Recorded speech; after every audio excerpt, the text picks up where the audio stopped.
আসসালামু আলাইকুম, সবাইকে স্বাগত জানাচ্ছি বাংলা আন্দোলনের পক্ষ থেকে আমাদের আজকের ক্লাসে। সঙ্গে আছি আমি ওয়াহিদ সবুজ। আজকের ক্লাসে আমরা সমাধান করব 18তম শিক্ষক নিবন্ধন 2024 সালের কলেজ পর্যায়ের প্রশ্নটি। আপনারা সবাই জানেন সামনেই শিক্ষক নিবন্ধন পরীক্ষা আসছে এবং এই পরীক্ষাটি প্রথমবারের মতো বিষয়ভিত্তিক অংশে এমসিকিউ টাইপ প্রশ্ন হবে। তো সেই জায়গা থেকেই বিগত সালের আমাদের এই এমসিকিউ প্রশ্নগুলো গুরুত্বপূর্ণ। চলুন শুরু করা যাক। আমরা প্রথম যে প্রশ্নটি পাচ্ছি সেটা হচ্ছে বাংলা ভাষার আদি নিদর্শন কোনটি?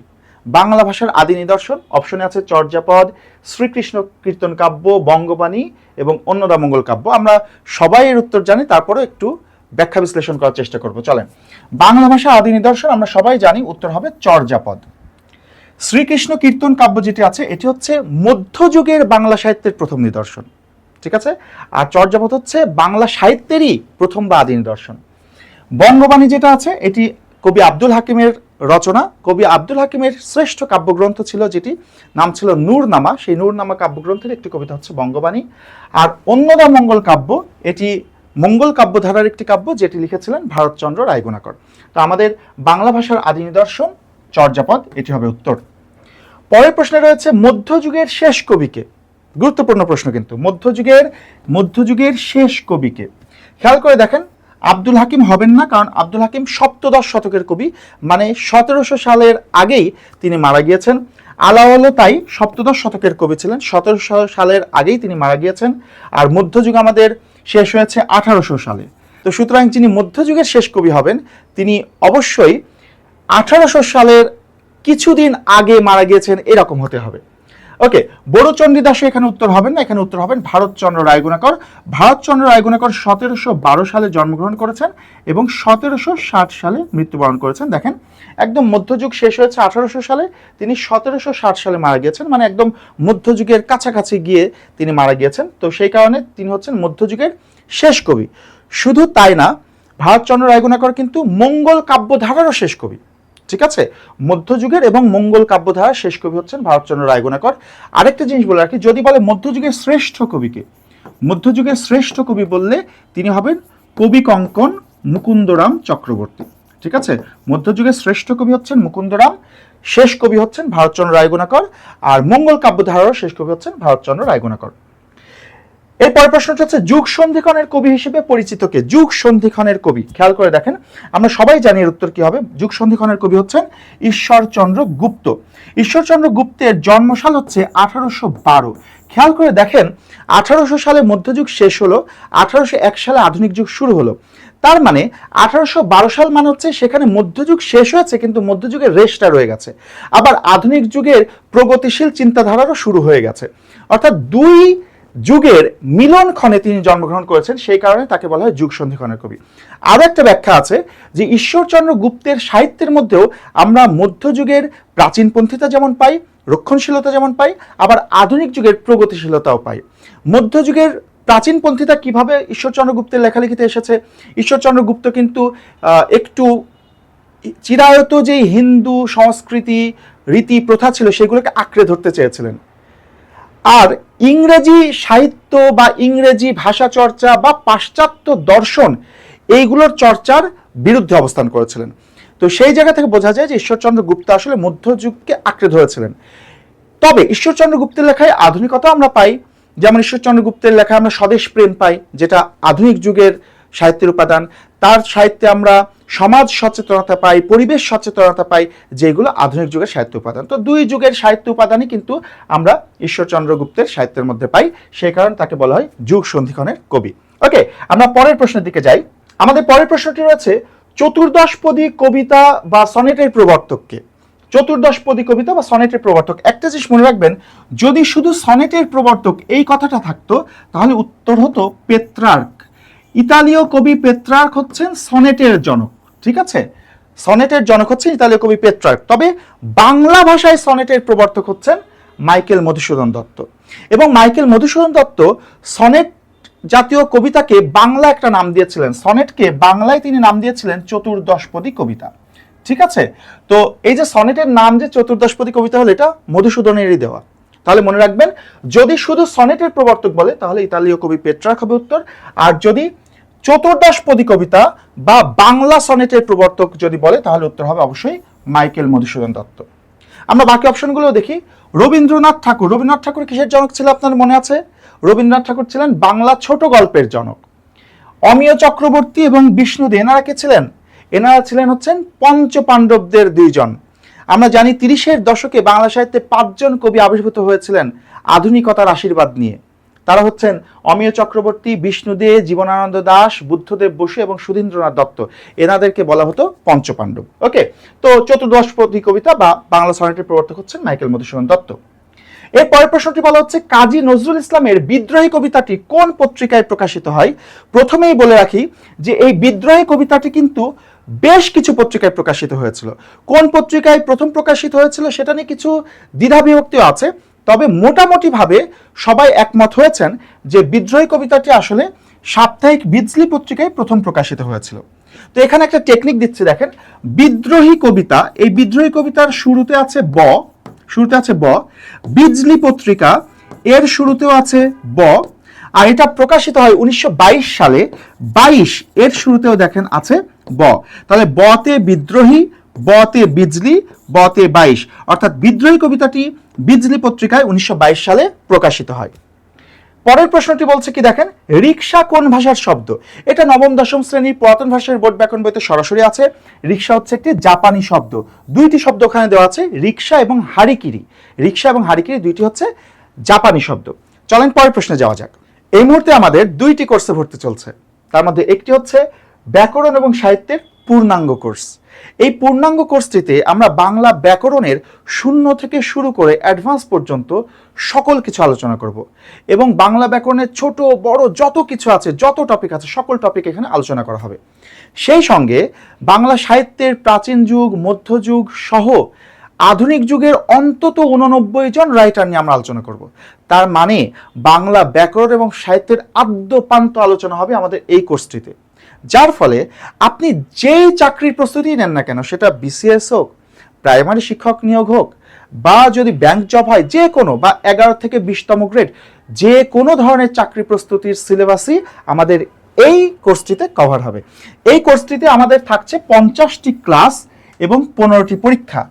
শুধু তাই না, এক্সক্লুসিভলি এখানে 51টি লেকচার শিট পাবেন, যে 51টি লেকচার শিট একেবারে আমার হাতে তৈরি করা।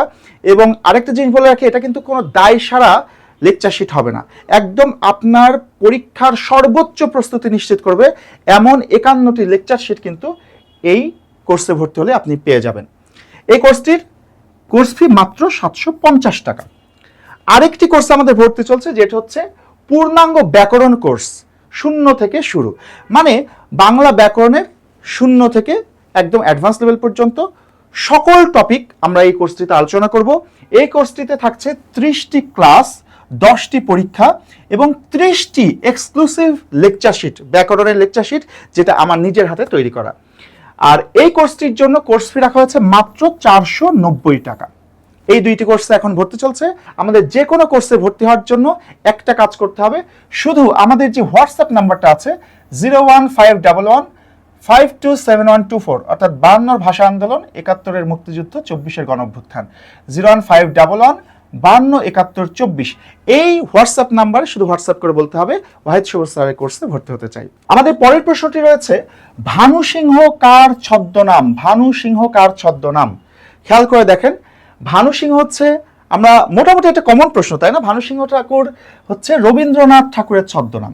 রবীন্দ্রনাথ ঠাকুর একটি পদাবলী সাহিত্য রচনা করেছিলেন, যেটা নাম ছিল ভানু সিংহ ঠাকুরের পদাবলী।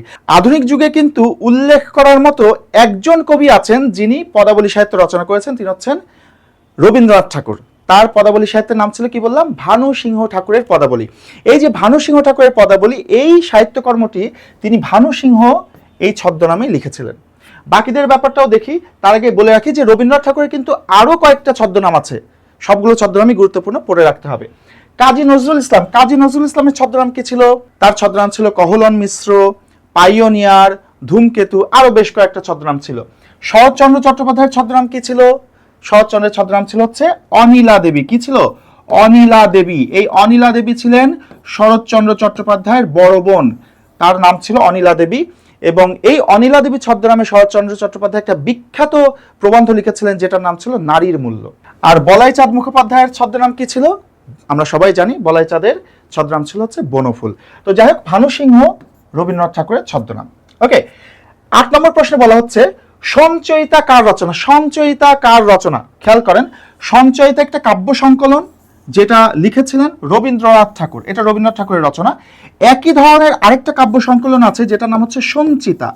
এই সঞ্চিতা কাব্য সংকলনটা কাজী নজরুল ইসলামের রচনা। ঠিক আছে, তো দেখেন কয়েকটা গুরুত্বপূর্ণ তথ্য দিই। এই সঞ্চয়িতা কাব্যটা কাজী নজরুল ইসলাম সঞ্চয়িতা উৎসর্গ করেছিলেন রবীন্দ্রনাথ ঠাকুরকে, রবীন্দ্রনাথকে সঞ্চয়িতা উৎসর্গ করেছিলেন। রবীন্দ্রনাথ ঠাকুরও কিন্তু কাজী নজরুল ইসলামকে একটা গ্রন্থ উৎসর্গ করেছিলেন, সেটা হচ্ছে বসন্ত নামক একটা কাব্যনাট্য ছিল। এই বসন্ত কাব্যনাট্যটা রবীন্দ্রনাথ নজরুলকে উৎসর্গ করেছিলেন। ওকে, তাহলে সঞ্চয়িতা কাব্য সংকলন রবীন্দ্রনাথ ঠাকুরের লেখা, আর সঞ্চিতা কাব্য সংকলন এটা কাজী নজরুল ইসলামের। পরের প্রশ্নটিতে বলা হচ্ছে কোনটি সঠিক বানান? আমাদের নিশিথিনী শব্দটির 4 রকম বানান দেওয়া হয়েছে, কোনটি সঠিক সেটা বের করতে হবে। খেয়াল করেন, এই বানানটার ক্ষেত্রে আমরা সাধারণত একটা টেকনিক শিখি এরকম যে যদি কোনো শব্দে পাশাপাশি 4টা ইকার থাকে তাহলে 4টাই হ্রস্ব ইকার হয়, যদি 4টা উকার থাকে তাহলে 4টাই হ্রস্ব উকার হয়। এই সূত্রটা, এই টেকনিকটা আমরা শিখি। যেমন আমরা যদি বলি নিরিবিলি, নিরিবিলি শব্দে পাশাপাশি 4টা ইকার আছে তাই 4টাই হ্রস্ব ইকার হয়েছে। বা আমরা যখন বলছি মুহুর্মুহু, মুহুর্মুহু শব্দটাতে পাশাপাশি 4টা উকার আছে, 4টাই হ্রস্ব উকার হয়েছে। কিন্তু এই টেকনিকটা একটা ক্ষেত্রে কখনোই খাটবে না, সেটা হচ্ছে যদি আমরা কখনো দেখি যে 2টা শব্দাংশ মিলে একটা শব্দ তৈরি হয়েছে, 2টা শব্দাংশ মিলে একটা শব্দ তৈরি হলে সেখানে কিন্তু এই টেকনিকটা খাটবে না। যেমন নিশিথিনী শব্দটা, নিশিথিনী শব্দটা গঠিত হয়েছে কিভাবে? নিশীথ যুক্ত ইনি, নিশীথ যুক্ত ইনি নিশিথিনী। যেহেতু 2টা শব্দাংশ মিলে একটা শব্দ তৈরি হয়েছে সেই কারণে এখানে কিন্তু এই সূত্রটা খাটবে না। খেয়াল করে দেখেন এখানে উত্তরটা কি হবে? এখানে উত্তর হবে গ, অর্থাৎ 9 রস্যই তালবসায় দীর্ঘই, 6 রস্যই দন্তনয় দীর্ঘই, অর্থাৎ রস্যই দীর্ঘই রস্যই দীর্ঘই, এভাবে হবে। এরকম আরো একটা উদাহরণ আমি দিতে পারি, যদি আমি সেই উদাহরণটা দিই, সেটা হচ্ছে রীতিনীতি। দেখেন রীতিনীতি শব্দটাতেও পাশাপাশি 4টা ইকার আছে কিন্তু 4টাই হ্রস্ব ইকার হয়নি, কেননা এটা রীতি একটা শব্দ, নীতি একটা শব্দ, 2টা শব্দ মিলে তৈরি হয়েছে। এরকম 2টা শব্দ বা শব্দাংশ মিলে যদি একটা শব্দ তৈরি হয় সেখানে কিন্তু এই টেকনিক খাটবে না। সেখানে আমাদের ওই টেকনিকের বাইরে গিয়ে ওই 2টা শব্দে যেই বানানে লেখা হয় ওই বানানে লিখতে হবে। তো নিশীথ বানানে প্রথমে হ্রস্বই তারপর দীর্ঘই, তাই এখানেও প্রথমে হ্রস্বই তারপর দীর্ঘই। ইনি বানানে প্রথমে হ্রস্বই তারপর দীর্ঘই, এখানে ইনি বানানে প্রথমে হ্রস্বই তারপর দীর্ঘই। কথা কি বোঝা গেছে? তাহলে নিশীথিনী বানানটা হবে হ্রস্বই দীর্ঘই এইভাবে। চলেন পরের প্রশ্নে যাই। আমাদের পরের প্রশ্নটি হচ্ছে পাবক এর সমার্থক শব্দ কোনটি? পাবক এর সমার্থক শব্দ, একটা জিনিস মনে রাখবেন, আমাদের নিবন্ধনের বিগত সালের প্রশ্নগুলো আপনি দেখবেন যে প্রত্যেকটি পরীক্ষায় প্রত্যেকটি প্রশ্নপত্রে মুখস্থ আইটেম থেকে প্রশ্ন এসেছে অনেকগুলো। সমার্থক শব্দ থেকে একটা প্রশ্ন থাকে, বিপরীত শব্দ থেকে একটা প্রশ্ন থাকে, পারিভাষিক শব্দ থেকে একটা প্রশ্ন থাকে, অনুবাদ থেকে একটা প্রশ্ন থাকে। তো মুখস্থ আইটেমগুলো কিন্তু নিবন্ধনের জন্য খুবই গুরুত্বপূর্ণ এবং বলার অপেক্ষায় রাখে না, বিষয়ভিত্তিকের জন্য কিন্তু এবার গুরুত্বপূর্ণ। তো ভালো করে পড়তে হবে। তো পাবক শব্দের সমার্থক শব্দ, এটা তো মুখস্থের জিনিস। পাবক শব্দের সমার্থক শব্দ হচ্ছে অগ্নি।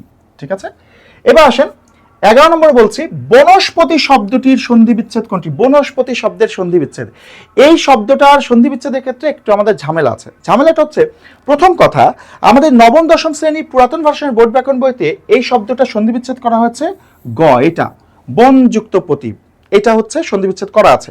কিন্তু আমাদের বাংলা একাডেমির আধুনিক বাংলা অভিধানে এই শব্দটার বিশ্লেষণ কিন্তু আবার অন্যরকম দেওয়া আছে। সেটা বলার আগে আমি একটু টেকনিক বলি যে এই ধরনের শব্দগুলো সন্ধি বিচ্ছেদের টেকনিকটা কি। খেয়াল করেন, সন্ধির একটা টেকনিক আছে যে শব্দের মধ্যে যদি তালব্য স, মূর্ধন্য স বা দন্ত স থাকে, কোনো যুক্ত বর্ণের সঙ্গে যদি কোন একটা স থাকে তাহলে সন্ধি বিচ্ছেদ করার জন্য শুধু ওই স এর জায়গায় একটা বিসর্গ বসিয়ে দিতে হয়। আমি আবারও বলছি, শব্দের মধ্যে যদি কোনো যুক্ত বর্ণে কোনো স থাকে তাহলে সেটা সন্ধি বিচ্ছেদ করার জন্য ওই স এর জায়গায় একটা বিসর্গ বসিয়ে দিতে হয়, বাকিটা হুবহু বসে যায়। এই টেকনিকটা দিয়ে কিন্তু অসংখ্য শব্দের সন্ধি বিচ্ছেদ করা সম্ভব। তো ভালো করে দেখেন, বনস্পতিটাও একই রকম। দেখেন সামনে আছে বন, তো বসে গেল বন, এরপরে স, স এর জন্য বিসর্গ, এরপরে আছে পতি, এই যে পতি। তার মানে হিসাব করলে দেখা যাচ্ছে সূত্রের মধ্যে পড়ছে কোনটা? এই অপশনটা। বন বিসর্গ যুক্ত পতি, এবং এটাই কিন্তু আমাদের বাংলা একাডেমির আধুনিক বাংলা অভিধানে রয়েছে।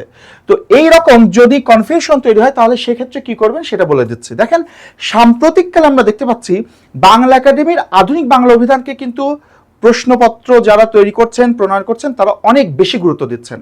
তো সেই কারণে যদি কোনো প্রশ্নে এই ধরনের কনফিউশন থাকে তাহলে বাংলা একাডেমির আধুনিক বাংলা অভিধানে যে তথ্যটা দেওয়া আছে সেই তথ্যটাই উত্তর করতে হবে। তাই এইটাই আমাদের উত্তর করতে হবে এই প্রশ্নটাতে। ওকে, আমাদের পরের প্রশ্ন বলছে, শরৎচন্দ্র চট্টোপাধ্যায়কে সম্মানসূচক ডিলিট ডিগ্রি প্রদান করে কোন বিশ্ববিদ্যালয়? সম্মানসূচক ডিলিট প্রদান করে কোন বিশ্ববিদ্যালয়? শরৎচন্দ্র চট্টোপাধ্যায়কে ডিলিট প্রদান করে ঢাকা বিশ্ববিদ্যালয়। ঢাকা বিশ্ববিদ্যালয় 1936 সালে শরৎচন্দ্রকে ডিলিট ডিগ্রি দেয়। শরৎচন্দ্র কলকাতা বিশ্ববিদ্যালয় থেকেও একটা পুরস্কার পান, জগত্তারিণী পদক। এই জগত্তারিণী পদক তিনি পেয়েছিলেন 1923 সালে। তো ডিলিট পেয়েছিলেন ঢাকা বিশ্ববিদ্যালয় থেকে। ওকে, তো আমরা চলে যাই পরের প্রশ্নে।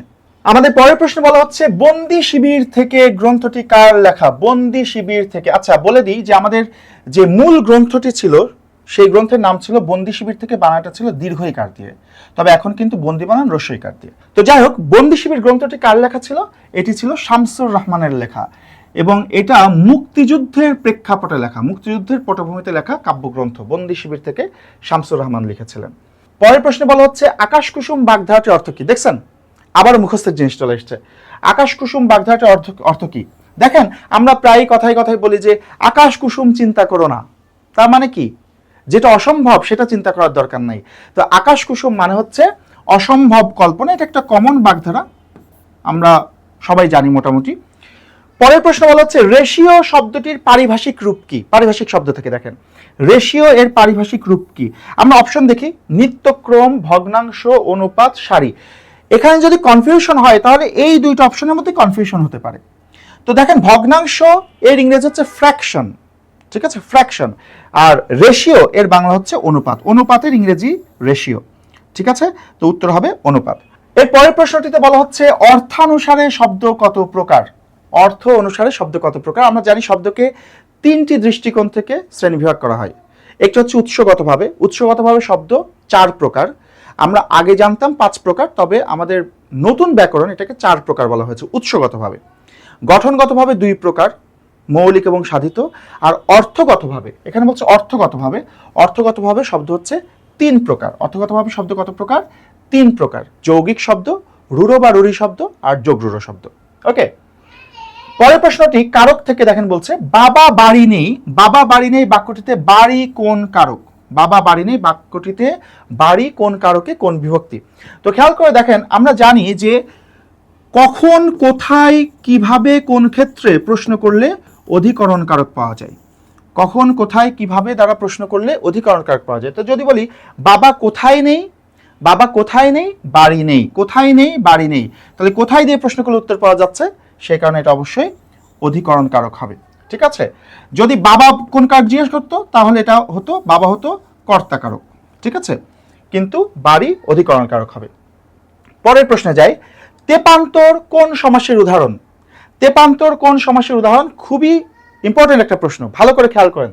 তেপান্তর কোন সমাসের উদাহরণ? এই তেপান্তর শব্দটা চোখে পড়লেই একটা জিনিস মাথায় চলে আসে, অন্তর। আমরা সবাই জানি অন্তর থাকলে নিত্য সমাস হয়, অন্তর থাকলে নিত্য সমাস হয়, তাই না? যেমন দেশান্তর, গৃহান্তর, গ্রহান্তর, বাক্যান্তর, লোকান্তর, যুগান্তর। তো সেইটার জন্য এই তেপান্তরকেও নিত্য সমাস বলে মনে হতে পারে, যদিও আমাদের অপশনে নিত্য সমাস নাই, তারপরে আমি বুঝিয়ে দিচ্ছি জিনিসটা।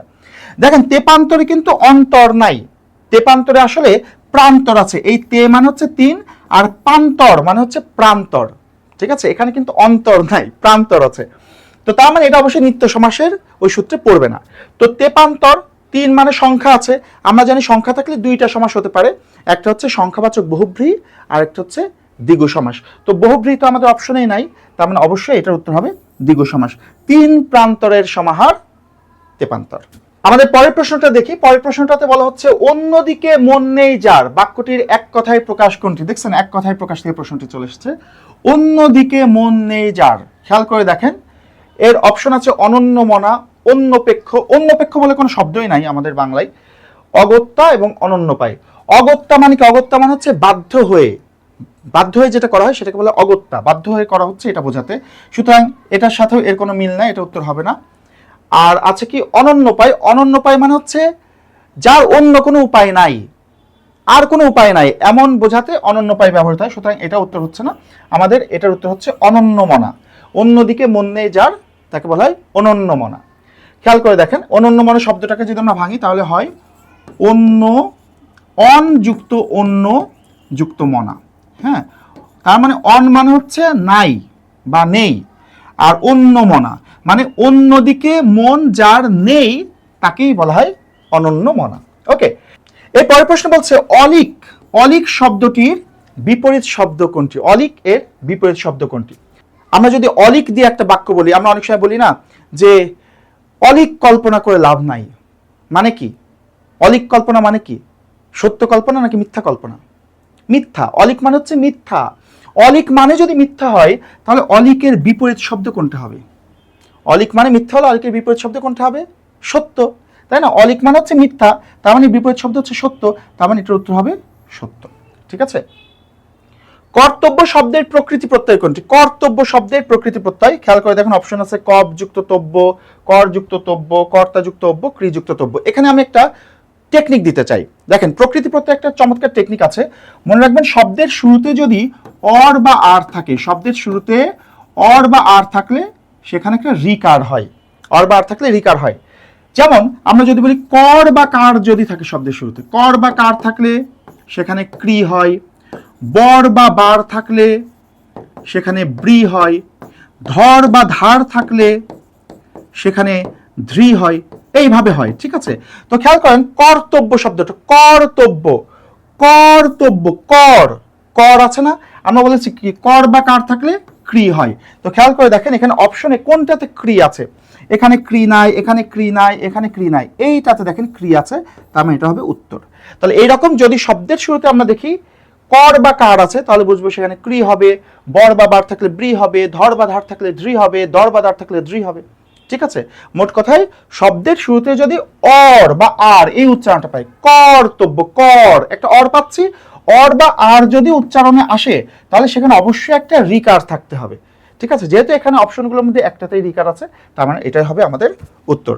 পরের প্রশ্নে যাই চলেন। পরের প্রশ্নটিতে বলা হচ্ছে উপসর্গ কোন জাতীয় শব্দাংশ? উপসর্গ কোন জাতীয় শব্দাংশ? খেয়াল করে দেখেন উপসর্গের সংজ্ঞাতে বলা হচ্ছে যে সকল অব্যয়সূচক শব্দ বা শব্দাংশ বাক্যে স্বাধীনভাবে বসতে পারে না কিন্তু অন্য শব্দের পূর্বে বসে শব্দের অর্থের পরিবর্তন ঘটায় এবং নতুন শব্দ গঠন করে, সেটি হচ্ছে উপসর্গ। তো উপসর্গ হচ্ছে একটা অব্যয়সূচক শব্দাংশ। একইভাবে কিন্তু পরীক্ষায় এটাও প্রশ্ন আসতে পারে অনুসর্গ কি জাতীয় শব্দাংশ? অনুসর্গ কিন্তু অব্যয় জাতীয় শব্দ। ঠিক আছে, এরপর প্রশ্ন দেখি কমা অপেক্ষা বেশি বিরতির প্রয়োজন হলে কোন বিরাম চিহ্ন বসে? কমা অপেক্ষা বেশি বিরতির প্রয়োজন হলে খেয়াল করেন, তাহলে আগে জানা দরকার কমাতে কতটুকু থামতে হয়। কমাতে থামতে হয় হচ্ছে এক শব্দটা উচ্চারণ করতে, এই এক উচ্চারণ করতে যতটুকু সময় লাগে ততটুকু থামতে হয় কমাতে। ঠিক আছে, এখন খেয়াল করে দেখেন এখানে আছে দাড়ি, কোলন, ড্যাশ। এই দাড়ি, কোলন এবং ড্যাশ এই তিনটাতেই থামতে হয় 1 সেকেন্ড। দাড়ি, কোলন এবং ড্যাশ এই তিনটাতেই থামতে হয় কতটুকু? 1 সেকেন্ড। ঠিক আছে, আর সেমিকোলনে থামতে হয় কতটুকু? 1 বলার দ্বিগুণ সময়, 1 বলার দ্বিগুণ সময়। তাহলে খেয়াল করে দেখেন কমাতে থামতে হয় 1 বলতে যেই সময় লাগে ততটুকু, আর সেমিকোলনে থামতে হয় 1 বলার দ্বিগুণ সময়, তার মানে অবশ্যই কমার চাইতে বেশি সময় লাগে সেমিকোলনে। ওকে, এবার দেখেন শেষ প্রশ্ন, সুলতানার স্বপ্ন বেগম রোকেয়া সাখাওয়াত হোসেন রচিত কি, মানে কোন ধরনের গ্রন্থ? এটা কি উপন্যাস নাকি কাব্যগ্রন্থ নাকি প্রবন্ধ গ্রন্থ নাকি নাটক? সুলতানার স্বপ্ন বা সুলতানাস ড্রিম, সুলতানার স্বপ্ন এটা হচ্ছে বেগম রোকেয়ার একটি উপন্যাসিকা, উপন্যাসিকা মানে ছোট উপন্যাস। ঠিক আছে, যেটাকে বলা হয় ইউটোপিয়ান ফিকশন। ইউটোপিয়ান ফিকশন মানে যেগুলোতে কল্পনার রাজ্য থাকে। হ্যাঁ, আমরা সুলতানাস ড্রিমে দেখতে পাই যে একটা লেডি ল্যান্ড কল্পনা করা হয়েছে যেখানে নারী সর্বে সর্বা, এরকম একটা কল্পনার রাজ্য দেখানো হয়েছে। তো এটাকে বলা হয় ইউটোপিয়ান ফিকশন বা উপন্যাসিকা, ইউটোপিয়ান উপন্যাসিকা, কল্পরাজ্যের উপন্যাসিকা। ঠিক আছে, তো উত্তর হবে এখানে উপন্যাস। তো এই ছিল আমাদের 18তম শিক্ষক নিবন্ধন কলেজ পর্যায়ের প্রশ্নের সমাধান। আমরা ইনশাল্লাহ নেক্সট ক্লাসে 18তম শিক্ষক নিবন্ধন স্কুল পর্যায়ের যে প্রশ্নটা ছিল সেটা সমাধান করব। সবাইকে অসংখ্য ধন্যবাদ সাথে থাকার জন্য। দেখা হবে আমাদের ইনশাল্লাহ পরবর্তী ভিডিওতে। আল্লাহ হাফেজ।